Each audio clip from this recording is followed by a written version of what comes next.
ಮಾಡೋದಕ್ಕೆ ಬೇಕಾಗಿರೋ ಸಾಮಾನು ಕ್ಯಾಪ್ಸಿಕಮ್ಮು, ಈರುಳ್ಳಿ, ಟೊಮೆಟೊ ಮತ್ತು ಬಟಾಣಿ, ಹಸಿ ಬಟಾಣಿ, ಆಮೇಲೆ ಇದು ಕರ್ಬೇವಿನ ಸೊಪ್ಪು, ಒಣಮೆಣಸಿನ್ಕಾಯಿ, ಹುಣಸೆಹಣ್ಣು, ವಾಂಗಿಬಾತ್ ಪೌಡ್ರು ಮತ್ತು ಕೊಬ್ಬರಿ. ಈಗ ಇದಕ್ಕೆ ಒಗ್ಗರಣೆಗೆ ಏನು ಹಾಕೋದು ಅಂತಂದರೆ ಸಾಸಿವೆ ಹಾಕಬಾರ್ದು, ಕಡಲೆಬೇಳೆ ಹಾಕಿ, ಒಣಮೆಣಸಿನ್ಕಾಯಿ ಹಾಕಿ, ಕರ್ಬೇವಿನ ಸೊಪ್ಪು ಹಾಕಿ, ಈರುಳ್ಳಿ ಹಾಕಿ ಒಗ್ಗರಣೆಗೆ ಮಾಡಬೇಕು. ಈ ಒಗ್ಗರಣೆಗೆ ಈ ಎಣ್ಣೆ ತೊಗೊತಾ ಇದ್ದೀನಿ, ಕಡಲೆಕಾಯಿ ಎಣ್ಣೆ ಸ್ವಲ್ಪ ಜಾಸ್ತಿನೇ ಇರಬೇಕು.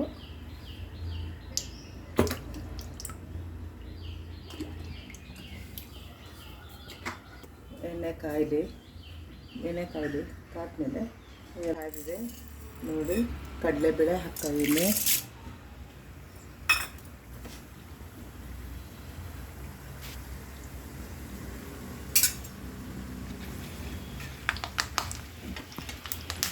ಈರುಳ್ಳಿ ಹಾಕ್ತಾಯಿದ್ದೀನಿ.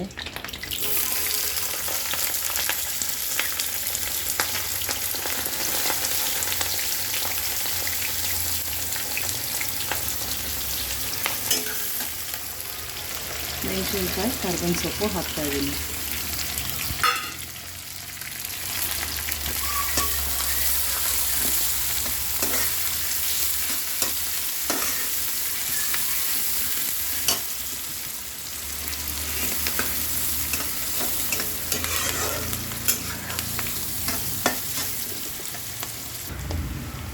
ಕೆಂಪಗಾದ್ಮೇಲೆ ಈ ಒಂದೇ ಒಂದು ಟೊಮೆಟೊ ಹಾಕ್ಬಿಟ್ಟು ಅದನ್ನು ಬಾಡಿಸ್ತೀನಿ.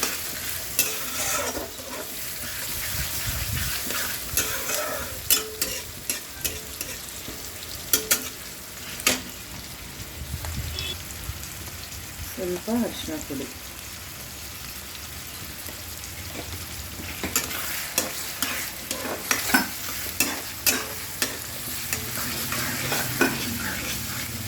ಉಪ್ಪು ಸ್ವಲ್ಪ ಹಾಕಿರ್ತೀನಿ, ನೀವು ನೋಡ್ಕೊಂಡು ಅಲ್ಲೇ ಕಲಿಸ್ತೀನಿ ಹಾಕೊಳ್ಳಿ.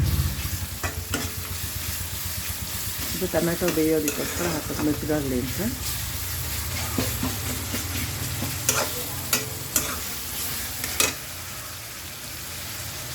ಇವಾಗ ಕ್ಯಾಪ್ಸಿಕಮ್ ಹಾಕ್ತಾಯಿದ್ದೀನಿ.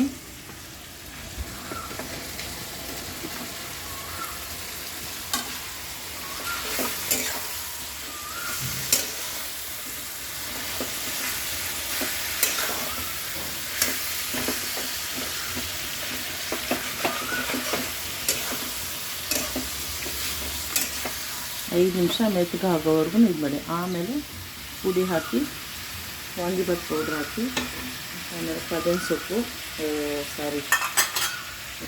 ಬಟಾಣಿ ಹಾಕ್ತಾಯಿದ್ದೀನಿ ನೋಡ್ತೀನಿ.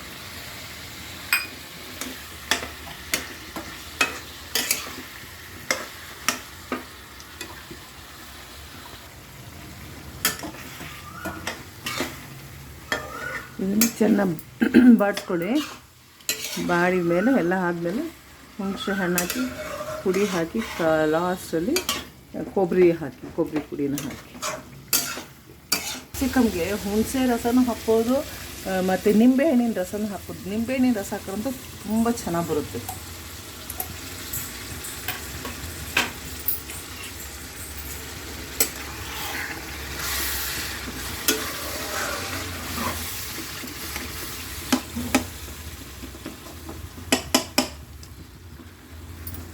ಎಣ್ಣೆ ಬಿಟ್ಕೊಳತ್ತೆ, ಆವಾಗ ಕೊಬ್ಬರಿನೂ ಪುಡಿನೂ ಹಾಕ್ರಿ. 3 ಸ್ಪೂನು ಇದು ವಾಂಗಿಬಾತ್ ಪೌಡ್ರು, ಆಮೇಲೆ ಕರ್ಬೇವಿನ ಸೊಪ್ಪು, ಇದು ಕೊಬ್ಬರಿ ತುರಿದಿರೋದು ಒಂದು ಸ್ವಲ್ಪ,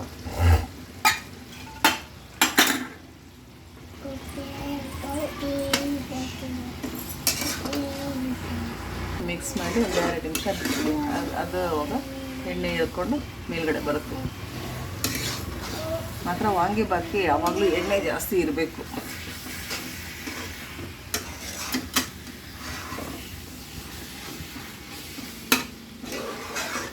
ರುಚಿಯಾದ ವಾಂಗಿಬಾತ್ ಇದು ಗೊಜ್ಜು ರೆಡಿ. ಈಗ ಇದಕ್ಕೆ ಅನ್ನ ಕಲಸಿ ಕೊಡೋದೊಂದೇ ಬಾಕಿ. ನೋಡಿರಿ, ಈಗ ಅನ್ನ ಹಾಕ್ತಾಯಿದ್ದೀನಿ, ಬಿಸಿ ಬಿಸಿ ಅನ್ನ.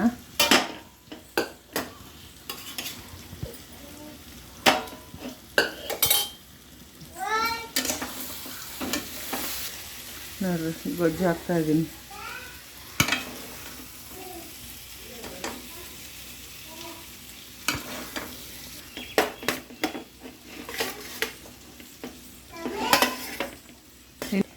ಇನ್ನೊಂದ್ಸತಿ ವಾಂಗಿಬಾತ್ ಪೌಡ್ರನ್ನೇ ತೋರಿಸ್ಕೊಡ್ತೀನಿ. ಈಗ ಇದು ಮಾತ್ರ ಕಲಸಿರೋದನ್ನ ಹಾಕ್ತಾಯಿದ್ದೀನಿ ಅಷ್ಟೇ, ಮಾಡಿರೋದನ್ನು.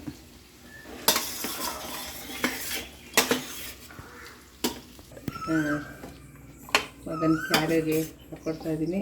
ನೀವು ಮಾಡಿ ತಿಂದು ಕಾಮೆಂಟ್ ಮಾಡಿ, ನನಗೆ ಹೆಂಗಿದೆ ಅಂತ ಹೇಳಿ ಕಾಮೆಂಟ್ ಮಾಡಿ.